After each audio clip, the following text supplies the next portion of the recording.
Once a high flyer, billionaire James Packer had lavish weddings and Hollywood romances.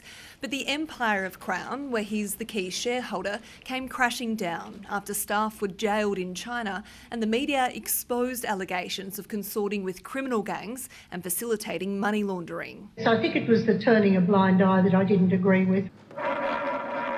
The pandemic and government inquiries have ended the flow of high rollers who made the casino a money-printing machine. It won't be as profitable as it used to be. That's not to say it won't be terribly profitable, but it will not be the gold mine that it was once. Now Crown will become a private company in a takeover worth almost $9 billion, with Packer's shares worth nearly $4 billion. Private equity firms are notorious for slashing costs and ruthlessly maximising revenue. And what that means for Crown Resorts is probably hundreds of job losses in Australia. Blackstone is already Crown's second largest shareholder and owns casinos around the world. It'll buy the remaining shares and take the company off the stock exchange.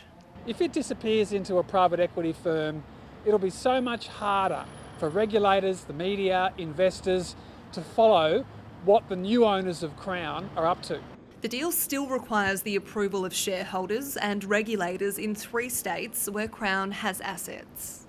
I'm not going to get into the business of what sort of corporate takeover offer is or is not desirable.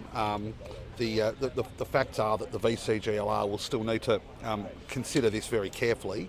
But Crown still has some big problems to solve. The value of the group isn't in these buildings, but in its licences to operate. In New South Wales, it doesn't have one. In Victoria, a special monitor has been installed. And in WA, the findings of a royal commission into the company will be released in a fortnight. Bridget Rollison, ABC News.